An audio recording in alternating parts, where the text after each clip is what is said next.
Hello and welcome to Lightmap from SIFTER. On Lightmap, we explore what it takes to make video games and interactive media from creative teams all around the world. It's a guide to interesting new gameplay experiences, and in every episode, you get to meet new developers, artists, musicians, researchers, and more. My co-host this evening is Mitch Lowe. How you doing, Mitch? Hello, I'm very happy to be here. Thanks for having me. I'm feeling very well, thank you. On this episode, we are joined by Chris Condon of Con Artist Games in Melbourne to talk about Last Stand Aftermath, a single-player roguelike action-adventure game set in an infected world. Hello, Chris, and welcome to the show. Hi, thanks for having me. So look, Chris, we cannot wait to learn more about The Last Stand Aftermath, so let's just jump right in. If you like insightful discussions about those high-profile games that everyone's talking about, then why not check out SIFTER's other podcast, Mainstream, in your podcast feed right now. We talk about those high-profile titles, those AAAs, some of those other smaller indie darlings, featuring insights from the award-winning SIFTER team and other special guests. You can find Mainstream in your podcast player. That's on Apple Podcasts, on Spotify, Google Podcasts, or head to the SIFTER website, that's sifter.com.au. Now, The Last Stand Aftermath is a roguelike post-apocalyptic action game that began its life as an in-browser title. But Chris, in your own words, run us through The Last Stand Aftermath. Yeah, so The Last Stand Aftermath is it's an action roguelite with kind of strong sort of survival elements that we sort of brought through from the previous games in the series, where you are heading out into a procedural world that changes with each run. The survivors that you're playing as are infected with the zombie virus, and so they their lives are kind of at their end. And so, as part of the agreement with the colony, they head out to make this last sacrifice for their community, to try and find something out there to try and find what's gone wrong, and to bring back something to give the rest of the colony some hope. Interestingly, I mean, I think a lot of people, the name The Last Stand is going to jump out to them because this game and this series has been around for a while. I used to play this game back in 2007 when I was a kid, so it's pretty wild to be speaking to its creator now. Is it fair? Is it you were part of the team back then? Yeah, so it started as it was just myself at the time. I was working in advertising, and I wanted to learn how to use Flash and basically get better at programming. So I took 5 or 6 months of my spare time and kind of time after work, and just put the first game together. And I never actually had any intention of releasing it. I kind of just brought it into work and showed it to my coworkers and sort of said, hey, look, I made this on my own and this is cool and everything. And someone put me onto the fact that Flash portals existed. And so, yeah, then published it from then. It all kind of just started from there when we've made, another 4 games in the series. It must be pretty incredible to have a game that is such a, maybe I'm giving it some outsized influence, but I mean, I think back to sites like Newgrounds, and places like that where, The Last Stand was kind of part of some of the most iconic things to come out of those places as far as games go. We always ranked fairly highly on those sites, and so the game stuck around for a long time because we're always in the sort of like the top 10 lists for most of the time that those games are popular. And that it was helped as well by the fact that Armour Games, who actually sponsored it, they had it on their front page for years and years and years. So as a result, there's hundreds of millions of people who have played those old Flash games. You'd be surprised, like when we show at PAX, people recognize the name, people recognize the branding. They come up and they say, oh, I played this when I was in high school. It's amazing. And that we've had that happen all over the world. I showed in Boston a few years ago and the same thing. It's just having strangers come up and say, hey, I remember this thing that you did 10 years ago is really weird. Would it be strange for me to say that, The Last Stand is almost kind of like the defining work of your career in a way? How does it fit? What is your relationship to it? How do you feel about it? I started it out of my own love of the genre, and so I was actually really excited about Left 4 Dead coming out, like the original Left 4 Dead. And so, because there really wasn't many zombie games at the time, and so when I started making it, it was filling that gap for myself a lot. And then I think what it ended up doing though as well was like it spoke to a lot of other people as well. And yeah, I mean, it's very much my legacy, and I don't think I can ever really get away from it. Like it's had such a massive impact, and we've definitely done other things that have been popular, but the thing that comes up over and over and over again is one of those 4 previous games that we made that sort of like, and the fan base is different for each one as well, because we've changed genres each time. So yeah, so you can see that we've been really lucky to get different crowds, even amongst that sort of like that big fan base. So you've been developing for quite some time. How has game development changed for you personally over this almost a decade, or more than a decade? Yeah, so I actually started in 1998. I used to work for Epic back when they were making games that weren't Fortnite. So I was a level designer when they were making stuff around the Unreal Tournament times. So yeah, obviously the tools have changed dramatically, and back then I was really just dealing with the 3D side of things, so I didn't really interact much with the sort of the game making tools that are available now.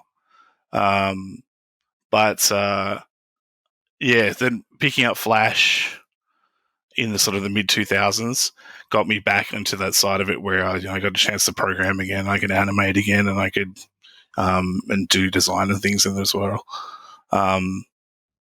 And then yeah, now moving into Unity and been using that for the last 10 years nearly. And that's been an amazing experience. Like it feels like real game development again. The Flash era was rough. It always felt like you were fighting the tools constantly. So it's yeah, it's good to be back using a good engine, a proper engine again. It's interesting that you mentioned, what got you into making The Last Stand to begin with was just a love of the genre. And I think that there's lots of creators out there that can speak to just being taken with the zombie genre. It's why we have so much of it now. I did just kind of want to talk a little bit about where the zombie genre is right now, because in previous interviews about the games, you've talked about drawing inspiration from film, obviously, so like Romero and 28 Days Later. But where do you think Aftermath kind of sits in terms of inspirations? And just before I throw to you, the thing that came up to me, and this is drawing on kind of the anonymity of the characters in a way, the almost interchangeableness of them, but I got a lot of Black Summer from it. And I don't know if you've watched that series, but the interesting thing about maybe viewers that'll resonate with them, but that's a show that plays really heavily on the kind of disposability of human life. It uses it for shock value in a lot of That's absolutely a theme that I was going for, and especially as we kind of got further into the pandemic as well, it became more about self-sacrifice and the community being more important than you. So it's sort of trying to make it clear to people that it's like, hey, you're not special. Like, we're all in the same boat. Like, just do the right thing and make the right decision for the community rather than thinking about yourselves. So we've had a lot of pushback from that. It seems like, even from the descriptions that we have up there of the game, where the people want to have characters that they can get attached to and that they can kind of like fall in love with and everything. And it was sort of like, I'm trying to make that with Aftermath more about the people that you're leaving behind that are in the colonies. So it's bigger than you. It's not about you, kind of thing, is the biggest sort of point with it. Yeah, but in terms of media, I'm just trying to think. Well, I guess it's you mentioned a lot of the development of this game happening during the pandemic, and so much media during the pandemic has been influenced in a way by the pandemic. It's hard to escape. So if anything, yeah, I guess the news really was it, because I mean I spent the first 100 days of the pandemic just glued to the television and just watching what was happening. And I think like most of us were. And I think that's it seeped in because I mean we had to sort of at some point face the fact that we were making a game about a pandemic in the middle of a pandemic, and then as the themes got through, we're talking about mutations and infections and strains changing. These were all part of our storyline, and then it started happening in real life, and it's just like, yeah, it was hard to escape. So we kind of just had to embrace it at some point. And try and get as much of a kind of a positive message out of it as we could. And I think that we've achieved that a bit with driving home that it's not about you, it's about everyone. So did you look at the release of The Last of Us Part 2 and and the kind of discourse of this is not the place that a lot of people played that game and they're like, I'm just not in a place for this. Yeah, I mean, I struggled with it too. Like, I was a huge fan because the after the first one was it actually had like kind of speaking of me, like it was obvious like an influence on this on when we started making this. And part 2 came out, and I got about, I don't know, apparently I'm halfway through it from speaking to people that finished it. And I was enjoying it for the most part, but yeah, it's just too dark at this point. Too rough.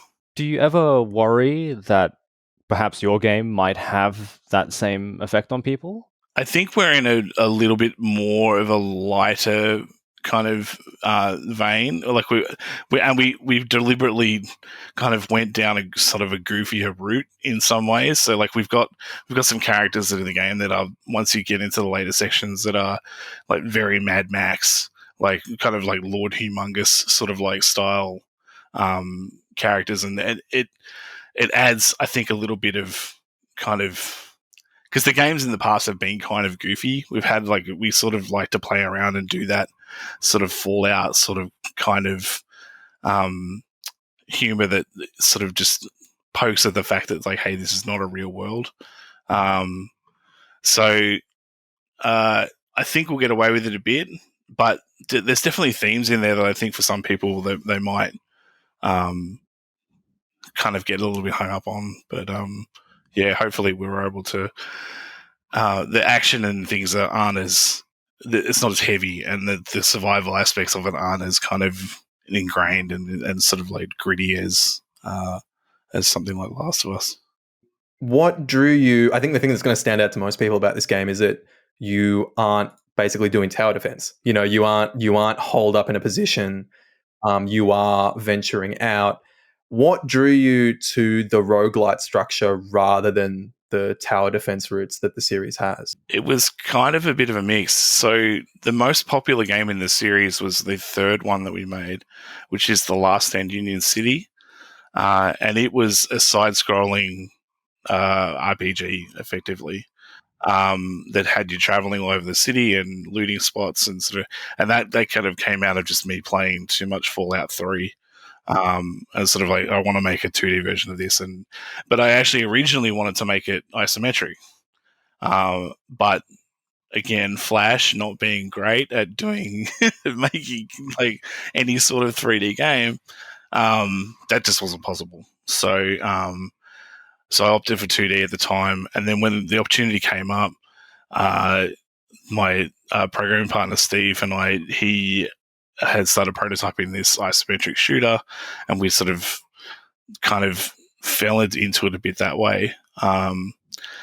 The kind of the roguelite side of it came in. It actually probably started more with the popularity of PUBG at the time, and the kind of almost roguelite nature of that, where it sort of, each time you were running through different areas, you're dropping, that kind of just that battle royale, but it was more the looting side of it and the gearing up and the kind of like preparing side of it.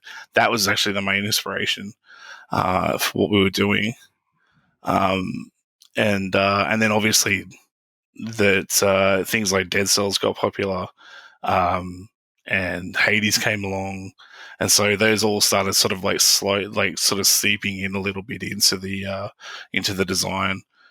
But it was, for us, it was really just a way of not having to make an open world game with 2 people, and with a high fidelity that we could, like, as high as we could get, with just the 2 of us, with only one of us doing the art.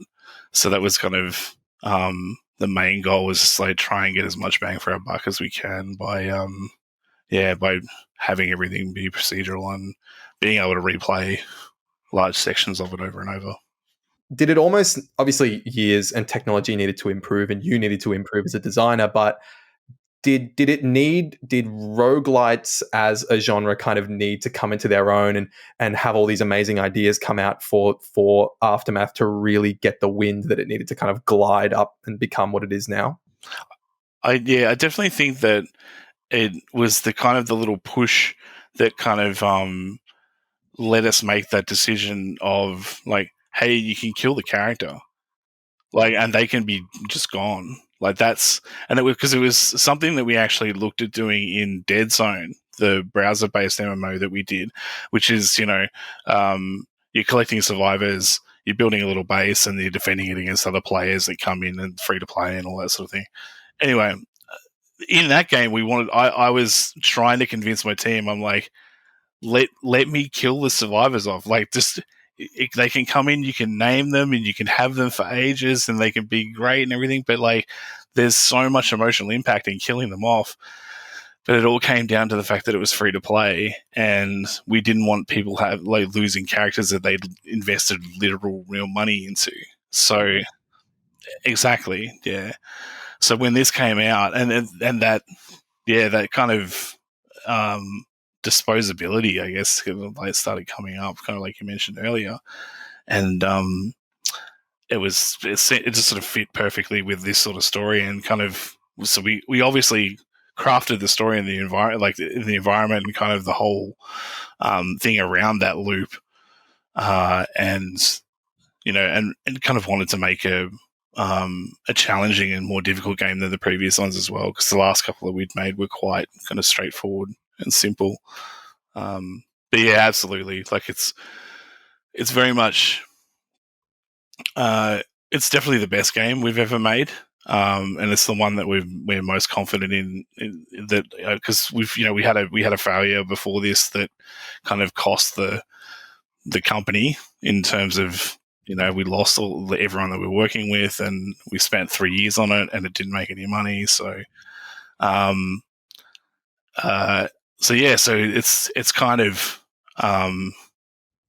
been a bit of a redemption thing for us as well. Sort of like, hey, we can still make good quality stuff, and we're still here, and we're still making things. So that's been a big part of it as well. What was the bounce back like for you after experiencing a not so optimal outcome? Yeah, it was rough, because it was, we had a team of 6 people. We spent 3 years on the project. It was Warfare Online, it was called.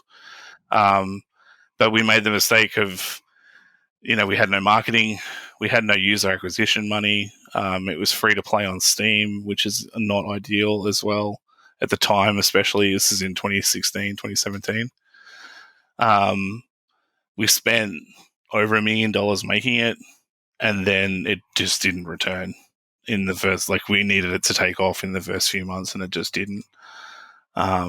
So it was rough. Those, the first few months, I can, especially as a designer, I just had nothing. I was kind of I didn't have any ideas for 3 or 4 months, and that's scary, because you go from having ideas constantly your entire life to then just being in this sort of black hole of I've got no more ideas left. That's it. We're done. I can't keep doing this.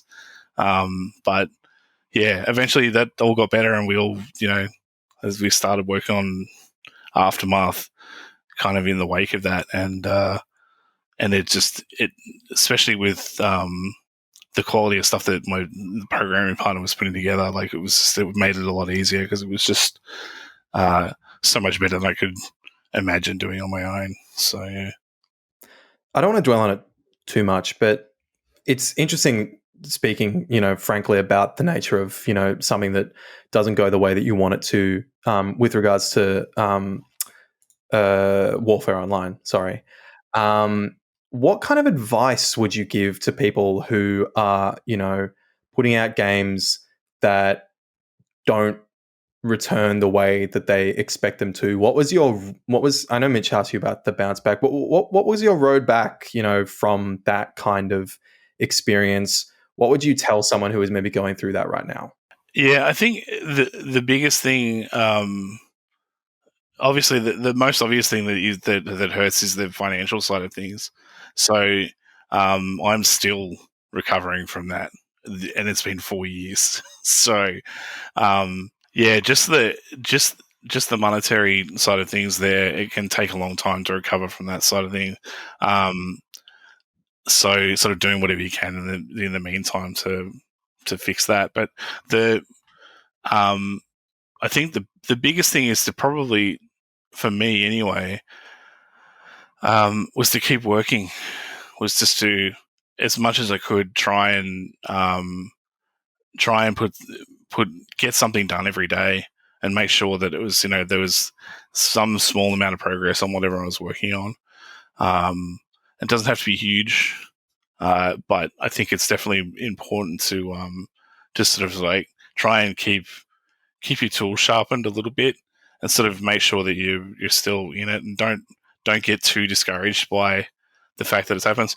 Because I've made probably, I don't know, 12 or 15 different games in my time.